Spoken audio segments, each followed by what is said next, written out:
Here's our client before. She's got quite thick, relatively coarse hairs. So I'm applying step one. These pump bottles are fantastic for your content creation. So you can see that I'm pumping once and then fully removing the pump bottle from the screen. And the reason that I'm doing that is because it's easier to chop that up when you're making content. And then once you've chopped it up, it'll look like this.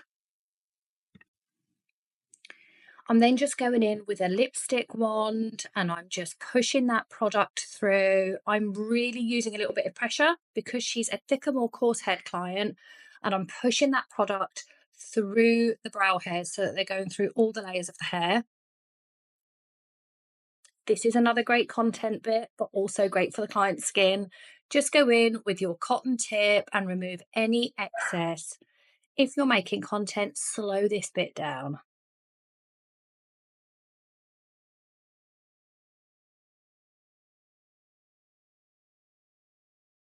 I'm then going to apply the cling film. After about 2 minutes, I then go in with my interdental brush, brushing through and reapplying any product that the interdental brush has removed. So a great content tip here, I've slowed it down for you. This is such a satisfying thing to watch. So zoom in slowly on your CapCut editing app and slowly brush it through.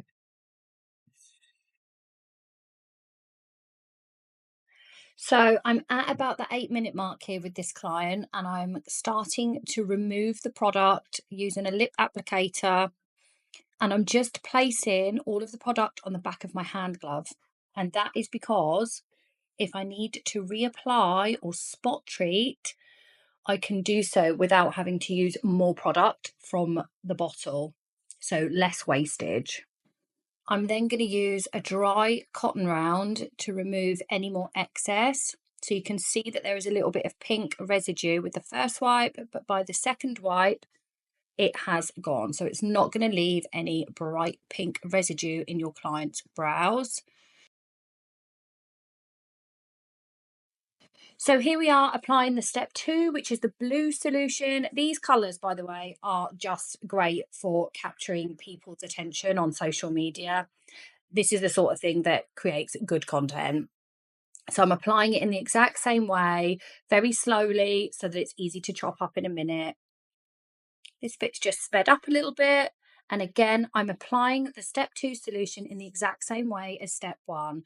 I am pushing the product through from root to tip, covering all of the hairs and really pushing the product through all of the layers of the hair.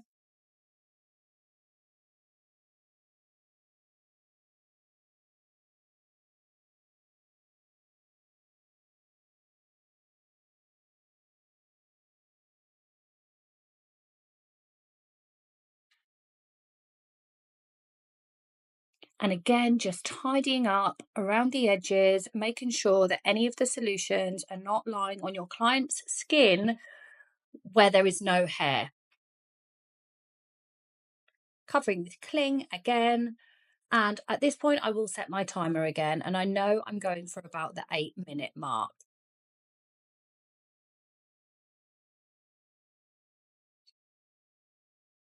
Every couple of minutes, I'm just going to pull back the cling and gently brush through the brows.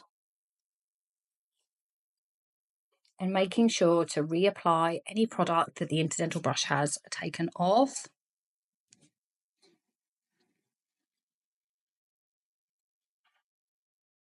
And place it on the back of my glove. So I'm at the 8-minute mark here. I feel like I am going to reapply the product in any areas.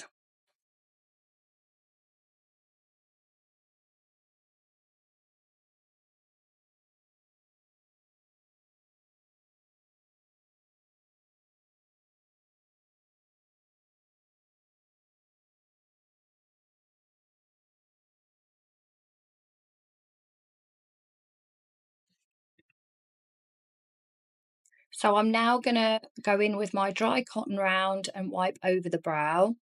Do you know what I really love about this lamination system is because it's coloured, when you're wiping away, it looks like it's all gone, but when you're using that cotton round, you can actually see that there's still quite a lot of residual product left on the brows, and the colour makes it really clear to see that.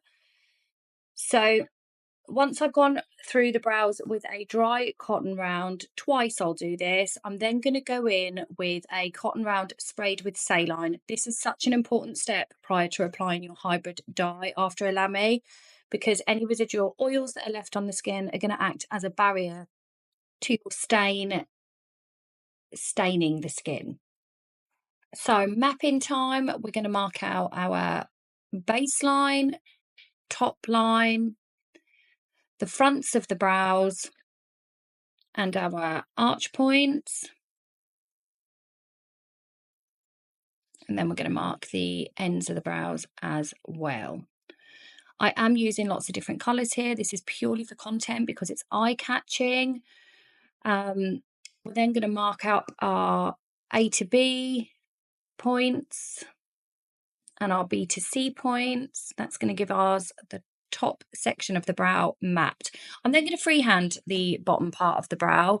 I've made a little dot with this yellow brow factor pen just on the lower arch, and then I'm just going to join it all up. So we're going to go from our A point, which is our fronts of the brows, to our B point, our lower B point, which is our lower arch, and then down to the C section, which is the tail. Just curving around at that lower arch point. Again, I'm using all these different colours just because it looks nice on content and it's really eye-catching. I am now going in with my Maximova hybrid dyes. I'm using the Mandorla and the Cappuccino. I've actually had to write on these medium brown and brown. The brown is light brown, by the way, just because I can't get my head around these names. These are my current favourites at the moment. I do like to switch things up quite often, but at the moment, these are my absolute favourites, especially for after a lamination. So the ratio is 2 to 1, so 2 drops of dye to 1 drop of developer. I have shaded down by about 1.5 shades for this client. So I've used a mix of 50-50 of medium brown and light brown. And the reason for this is because, as we know, the hairs are extremely porous post lamination. So if I was to use my normal dark brown on this client, it would go black. And we don't want that. We want something that looks natural and enhanced. So applying my hybrid dye, I always apply at the baseline first. I like a nice, strong, crispy baseline. And I always start at the tail sections. Unless the client had sparse areas in the brows, I would then begin then, because the areas where the dye has been left for the longest is going to give us the most intense colour payoff. I'm using a little bit less product around the fronts of the brows just because we want the end result to be softer.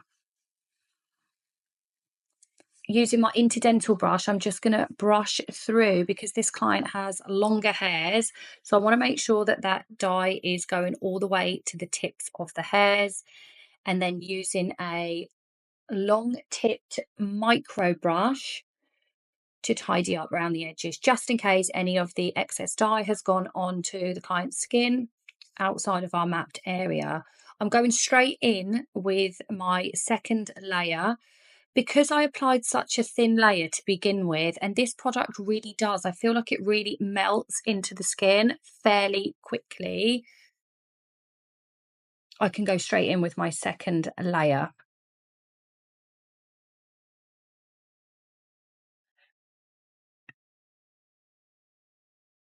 I'm coming back towards the fronts of the brows, but I'm really not applying much product to the very head of the brow because, again, we just want that to be really nice and soft.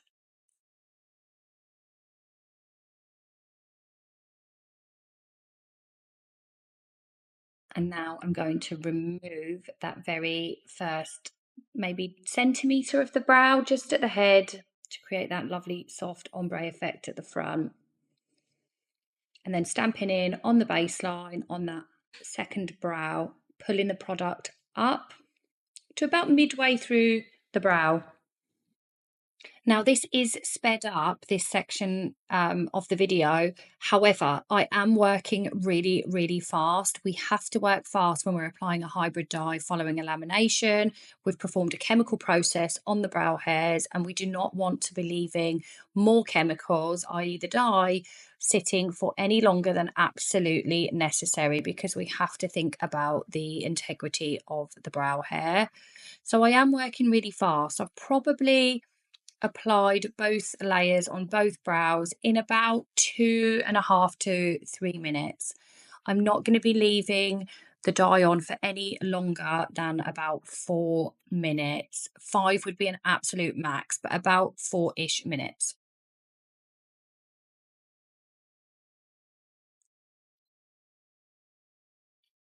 And then I'm just going to remove the next section. I'm not going to remove all of it, but into that body of the brow.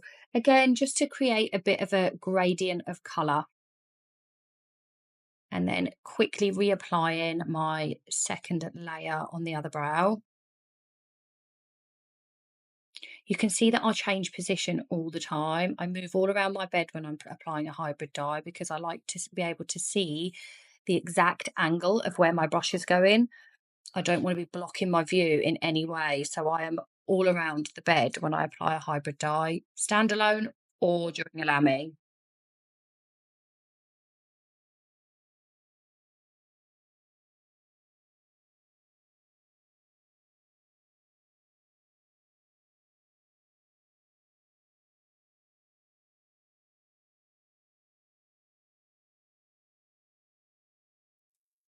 So just before I start waxing, I'm going to start to pull down some of the hairs that are not going to be in our final brow shape. At this point, you could just remap that baseline again, just etch it in with your mapping pen. I haven't, because this client is a regular. I know her brows super, super well. So I'm just going to pull down these little hairs. I just find that because I'm going to use a hard wax, it's not as sticky as our traditional soft/strip wax is. And also the hairs are really, really pliable. So it's really easy to get wax caught in hairs that you don't actually want to remove. So by pulling them down, it just isolates them for an easier removal. This is the Ital Cherry Glow Hard Wax. It's really nice. It's really soft. It's very sensitive for the client's skin. I do find that with the Ital hard waxes, I get a little bit more time, a little bit more pliability. It just gives me a little bit longer because they do dry really, really fast. So there is a little bit of learning. If you don't use a hard wax and you want to, have a practice on your arms, because you will notice that it dries really, really quickly. I also wax in smaller sections when I'm using a hard wax, because there's just not enough time to get it all throughout the whole brow. And then this is great for content. So people love a hairy wax shot. So using your hard wax, get that hair off, and then just show it up to your camera when you're filming your content, and look at all those hairy bulbs. People love it. This is great for content. Some of my best reels actually have been these hairy wax ones.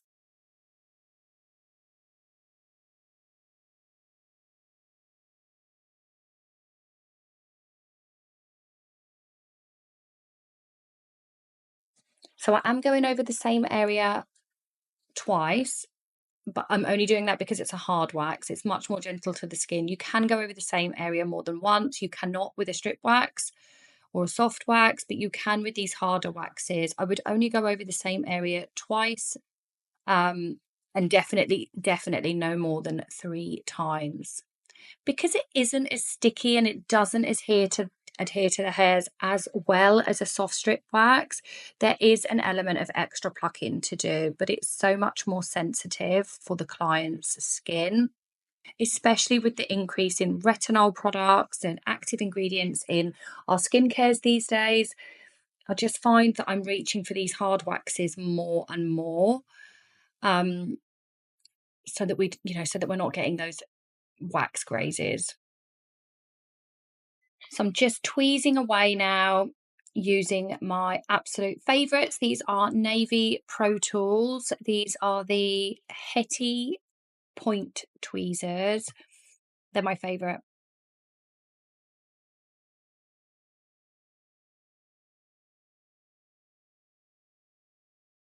Because the skin is less sensitive on the tops of the brows and not as thin as underneath the brows, I'm going to use a soft wax on the top, and I'm going to be using Star Pills Blue Azulene. This is also my absolute favourite. It's so pliable. You get so much time to really work that product down to your mapping line.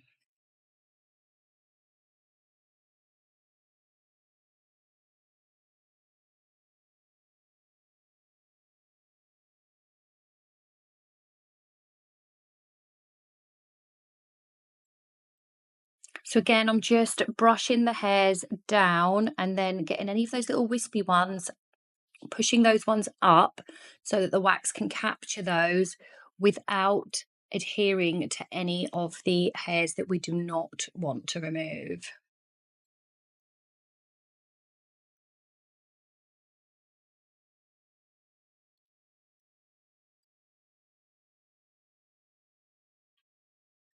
So I'm going in with my step 3. I think I've already applied this actually. And I'm just brushing through with my interdental brush. So my step 3 is the Zola Keratin. And you'll see on this brow, I'm just going to apply it using a micro brush. I do not apply a lot because if you apply too much, you're going to strip the dye straight from the skin. So a little goes a long way, and then just really gently brushing through and styling the brows into the shape that you want.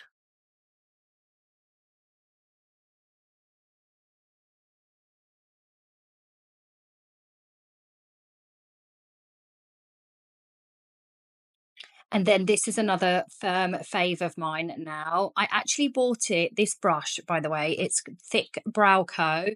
I got it imported from Australia because I'm a mentor, and I think including the import taxes, it cost me about £50, but I absolutely love it. So I bought it for actually applying hybrid dye. It claims to make the process faster because obviously you're covering a bigger surface area quicker. However, and it does do that. However, I like using it for applying my concealer. It is my new favorite thing to do. So I'm just applying the tiniest little amount and I stamp it along the baseline. And then I use a couple of different brushes to blend it in. I think one of my brushes is a buff brows brush. Yeah, one of my brushes is a buff brows brush, and the other one is a HD brush. They are much softer and so much better for blending it in. The Thick Brow Co brush is very, very firm.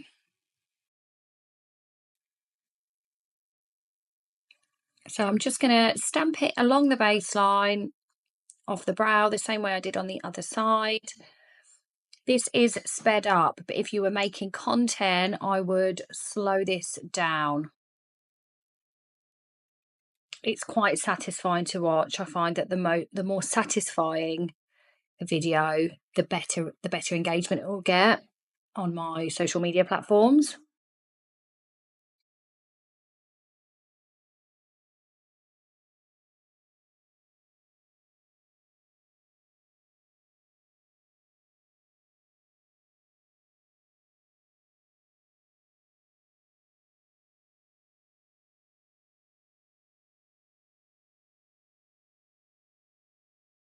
And there we have it, our beautifully sculpted lamination with hybrid dye mini tutorial featuring the Solar Colour Lab system and Maximova hybrid dyes. I really, really hope that you took away some new nuggets of information from this tutorial, and I really hope to see you in another one soon.